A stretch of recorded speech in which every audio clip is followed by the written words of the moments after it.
Salut à tous. Aujourd'hui, je vous emmène dans une aventure incroyable, une histoire qui m'a bouleversé et qui, je l'espère, va vous toucher autant que moi. Je me suis toujours demandé comment une seule personne, sans diplôme ni statut, peut-elle changer le cours des choses face à un système qui semble indestructible? Eh bien, cette histoire répond à cette question, et croyez-moi, elle va vous donner des frissons. Installez-vous, prenez un café, et plongez avec moi dans cette histoire vraie, celle d'une femme qui a défié les puissants avec rien d'autre que sa détermination et sa soif de justice. C'est parti. Imaginez la scène, une salle d'audience à Manhattan, pleine à craquer. Des avocats en costumes impeccables, des journalistes chuchotants, des spectateurs curieux. L'air est lourd, presque électrique. Au centre, un homme, Douglas Walker, un milliardaire dans le monde de la tech, accusé de fraude financière à hauteur de 30 millions de dollars. Tout le monde attend le début de l'audience, mais, surprise. Son avocat, celui qui a préparé le dossier pendant des mois, n'est pas là. Disparu. Volatilisé. On murmure qu'il a fui le pays. Douglas est seul, assis, l'air perdu, presque vulnérable. Franchement, c'est fou, comment un homme aussi puissant peut-il se retrouver dans une situation pareille? Et puis, d'un coup, une voix perce le silence. « Je vais le défendre ». Tout le monde se retourne. Les têtes pivotent, les regards se posent sur une jeune femme noire, debout au fond de la salle. Elle porte un tablier, oui, un tablier. Ses cheveux sont légèrement en désordre, son front brille de sueur, et elle tient un dossier usé contre sa poitrine. Les rires fusent. « C'est qui, elle ?» murmure quelqu'un. « La femme de ménage, sans doute », ricane un autre. Waouh! À ce moment-là, je me suis senti partagé entre l'admiration et l'incrédulité. Qui est cette femme qui ose se lever dans une salle pareille? Et toi, qu'aurais-tu fait à sa place? Rester dans l'ombre ou prendre la parole, même si tout le monde te rit au nez? Elle s'avance, déterminée. Je m'appelle Maya Johnson, votre honneur. Je veux représenter Monsieur Walker temporairement. Les murmures redoublent. Douglas, lui, la fixe, incrédule, presque en colère. Vous, lance-t-il, sarcastique. Vous devriez être chez moi à nettoyer les plaintes, pas à jouer les avocats ici. Oh là là, la tension est à son comble. Mais Maya ne bronche pas. Elle redresse les épaules et répond calmement, « Je ne suis pas avocate, c'est vrai. Mais j'ai étudié chaque page de ce dossier. Chaque contrat, chaque relevé financier, chaque témoignage. Je connais cette affaire mieux que quiconque ici. » Le juge, intrigué, hausse un sourcil. « Mademoiselle Johnson, êtes-vous qualifiée pour cela ?» Elle répond sans hésiter. « J'ai étudié à Columbia Law, mais j'ai dû arrêter en deuxième année pour des raisons financières. Depuis, je travaille comme employé de maison pour payer les dettes de ma famille. Mais je n'ai jamais arrêté d'apprendre. J'ai suivi des affaires judiciaires, analysé des jugements, et ce cas, je l'ai appris par cœur. » Silence. Même la procureure, Lorraine West, une femme élégante en tailleur bleu marine, semble déstabilisée. C'est incroyable. Cette femme, que tout le monde prenait pour une simple employée, vient de retourner la salle entière avec ces mots. Le juge, après un moment de réflexion, tranche. « Si Monsieur Walker accepte, je vous autorise à parler pour lui aujourd'hui, sous ma supervision. » Douglas grogne, visiblement agacé. « Vous voulez que je laisse une femme de ménage me représenter en cour fédérale ?» Maya se penche vers lui, murmure « Je n'ai peut-être pas de diplôme, mais je sais comment il vous piège. Et je suis la seule ici à ne pas vouloir vous enfoncer. » Il la fixe, hésite, puis marmonne « D'accord, faites de votre mieux. » Et là, mes amis, l'histoire commence vraiment. Maya s'avance vers la table de la défense, son dossier usé sous le bras. Elle l'ouvre avec soin, révélant des notes manuscrites, des annotations colorées, des copies de contrats.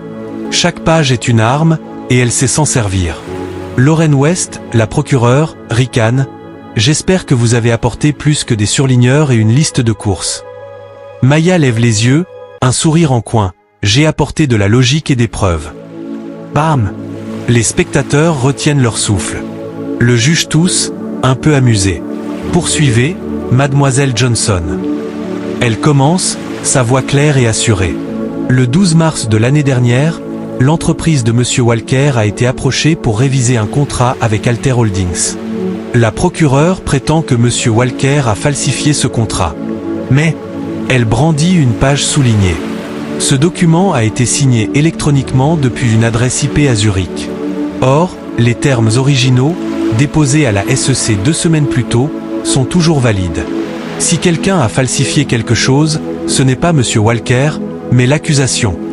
Oh là là, la salle est silencieuse. Lorraine blêmit. Les spectateurs, qui riaient il y a quelques minutes, sont maintenant captivés. À ce moment-là, je me suis senti tellement inspiré. Cette femme, sans diplôme ni costume coûteux, venait de renverser la table avec une simple vérité. Le juge tapote son stylo, impressionné. C'est intéressant. Nous ferons une pause pour examiner ces preuves. Mademoiselle Johnson, vous pourrez revenir demain. Maya incline la tête. Merci, votre honneur. En quittant la salle, elle sent tous les regards sur elle. Certains sont encore moqueurs, mais d'autres commencent à y croire. Même Douglas, toujours silencieux, semble ébranlé. Franchement, c'est fou, une femme qu'on prenait pour une ombre venait de devenir la lumière de cette salle. Ce soir-là, Maya rentre dans son petit appartement à Newark. Une table bancale, un sandwich à moitié mangé, son tablier taché accroché à une chaise. Elle allume son vieil ordinateur portable, relance une vieille conférence d'un professeur de droit qu'elle admirait à Columbia. Pendant que la vidéo joue, elle feuillette à nouveau les contrats. Quelque chose la chiffonne. Les termes du contrat révisé, ils sonnent faux, presque étrangers. Elle note dans son carnet, comparer le style avec les anciens contrats. Je me suis toujours demandé, comment fait-on pour rester concentré quand le monde entier doute de vous? Maya, elle, avait cette force. Elle n'a jamais lâché. Soudain, son téléphone vibre. Numéro inconnu. Vous avez fait fort aujourd'hui, dit une voix grave, amusée. Mais attention, Maya. Vous jouez avec le feu. Le cœur de Maya s'accélère. Qui êtes-vous? demande-t-elle. La ligne coupe. Oh là là, à cet instant, j'imagine la peur qui aurait pu la paralyser. Mais Maya, elle respire profondément, force ses mains à arrêter de trembler. Elle connaît la peur. Elle l'a affrontée toute sa vie. Marcher seule dans des ruelles sombres, voir sa mère jongler avec 3 emplois, recevoir des avis d'expulsion. Mais cette peur-là, c'est différent. C'est froid, calculé. Et pourtant, elle ne recule pas. Le lendemain, elle retourne chez Douglas, tôt. Il est surpris de la voir. « Je ne vous ai pas convoqué, dit-il, un peu agacé. Maya, calme mais ferme, répond « Vous n'avez pas non plus demandé à quelqu'un de sauver votre réputation. » Il la fixe, intrigué. « Ce contrat révisé, il est trop parfait, explique-t-elle. Et vous l'avez signé à distance, pendant un voyage à Napa, n'est-ce pas ?» Douglas fronce les sourcils. « Oui, une conférence sur le vin. Mon assistant, Paul, préparait les documents. Je signais sans tout lire. » Maya plisse les yeux. « Où est Paul maintenant ?» Douglas hausse les épaules. Il a quitté son poste il y a 1 mois. Trop de pression, qu'il disait. Maya secoue la tête. Ou trop de secrets. Cet après-midi-là, Maya prend le métro jusqu'à un vieil immeuble à Midtown, où Paul partageait autrefois un espace de coworking. Elle arpente les couloirs, trouve une plaque, Paul Temple, consultant en contrat. Elle frappe. Pas de réponse. La porte est entr'ouverte. À l'intérieur, c'est le chaos, papiers éparpillés, tiroirs ouverts, un chargeur d'ordinateur abandonné. Ça sent le café brûlé et l'urgence. Quelque chose la fait fuir. Maya recule, le cœur battant, mais remarque un dossier par terre. Elle l'ouvre, 3 copies d'un brouillon de contrat, identique à celui de l'affaire. Sauf que, 2 ont des métadonnées différentes. L'une indique Zurich, l'autre le New Jersey. C'est incroyable. Elle photographie le tout, glisse le dossier sous son bras et sort précipitamment. Le lendemain en cours, Maya est prête. Elle présente les nouvelles preuves. Votre honneur, les clauses incriminant mon client utilisent un langage juridique typique des firmes européennes, pas américaines. Les contrats précédents de M. Walker suivent les normes américaines. Quelqu'un d'autre a rédigé ce document. Lorraine objecte, mais Maya contre-attaque avec un rapport de traçabilité numérique. Ces documents viennent du disque dur de Paul Temple, qui a disparu depuis hier. Le juge hoche la tête, grave. Ceci dépasse une simple affaire de fraude. Nous pourrions être face à une manipulation de preuves. Douglas, pour la première fois, regarde Maya avec autre chose que du scepticisme. Et toi, qu'aurais-tu fait à sa place? Continuer à creuser, au risque de tout perdre? Ce soir-là, Maya trouve une enveloppe sous sa porte. Sans nom, juste le logo d'Alter Holdings. À l'intérieur, un mémo interne, daté de 6 mois avant le procès. Il parle d'une « stratégie de renégociation agressive » si Douglas résistait. Un frisson la parcourt. Ce n'est pas juste de la fraude. C'est un plan calculé pour détruire une entreprise. Elle appelle un ancien camarade de Columbia, Reggie, qui travaille pour un petit journal d'investigation. « J'ai besoin d'un coup de main, Reggie. » Hors radar. Il hésite, puis accepte. « Tu veux une carte du feu avant qu'il se propage, c'est ça. » Elle acquiesce. Exactement. Ils se retrouvent dans un dîner. Reggie lui passe un dossier. Martin Lille, conseiller juridique d'Alter, a des liens avec une firme offshore spécialisée dans les pressions contractuelles. 2 affaires de lanceurs d'alerte, classées sans suite. L'un des lanceurs est mort 6 mois après. Accident, soi-disant. Maya ferme les yeux. « Tu es sûr de vouloir continuer ?» demande Reggie. Elle hoche la tête. « Je n'ai pas le luxe de reculer. » Le lendemain, en cours, Maya dépose le mémo et les preuves numériques. Lorraine tente de discréditer les documents, mais Maya a tout prévu. Un rapport d'analyse forensique, des signatures vérifiées, des logs d'audit. Le juge ordonne une enquête criminelle. Dehors, Maya respire enfin, appuyée contre une rambarde. Douglas la rejoint.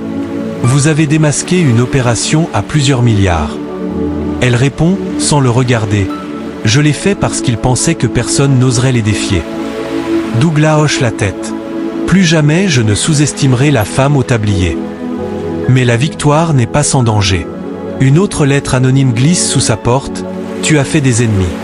Choisis bien ta bataille. » Maya la brûle dans l'évier. Elle ne dort pas cette nuit-là. Elle sauvegarde chaque fichier, envoie des copies à des avocats de confiance, à Reggie, à des journalistes. Si quelque chose lui arrive, la vérité survivra. Les jours suivants, Maya découvre plus de preuves. Des emails entre Paul et Martin Lille, des transferts bancaires suspects, un reçu pour un virement en Suisse. Elle confronte Douglas, « Ils ont profité de votre confiance.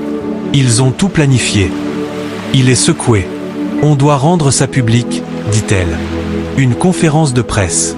Tout exposé. » Il hésite. « Vous deviendrez une cible. » Elle sourit, déterminée. « Je le suis déjà. » Devant les caméras, Maya parle avec calme. « Je n'étais pas censé être ici.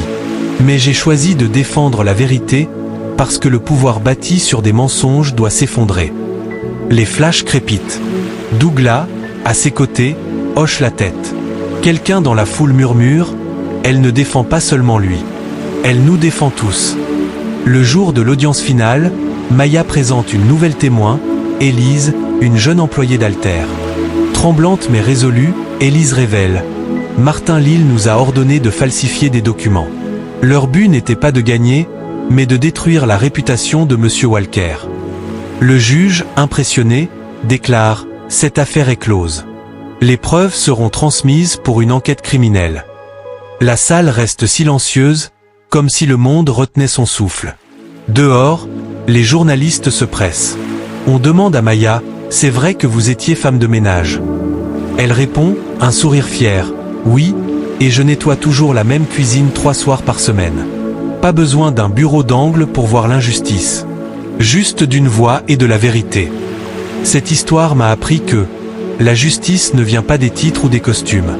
Elle vient du courage, de la persévérance, de l'envie de se battre pour ce qui est juste, même quand le monde vous dit de rester à votre place. » Maya Johnson n'a pas seulement sauvé Douglas Walker. Elle a montré que chacun de nous, peu importe d'où l'on vient, peut faire trembler les murs du pouvoir. Waouh! Je n'en revenais pas, en lisant son histoire, j'ai réalisé que nous avons tous une voix, et qu'elle peut changer les choses si on ose l'utiliser. 1 an plus tard, Maya a fondé le *Peopleless Law Project *, une initiative pour offrir des conseils juridiques gratuits aux travailleurs, aux oubliés, à ceux que le système ignore. Elle n'a pas cherché la gloire, mais la justice. Et aujourd'hui, son nom résonne, pas seulement dans les tribunaux, mais dans les cœurs de ceux qui croient en un monde plus juste. Alors, mes amis, si cette histoire vous a inspiré, abonnez-vous. Partagez-la, parlez-en autour de vous. Ensemble, faisons entendre les voix de ceux qui refusent de se taire. Et toi, quelle injustice vas-tu défier? Laisse un commentaire, dis-moi ce que cette histoire t'a appris. On se retrouve bientôt pour une nouvelle aventure qui va, je l'espère, vous motiver à changer le monde, une vérité à la fois.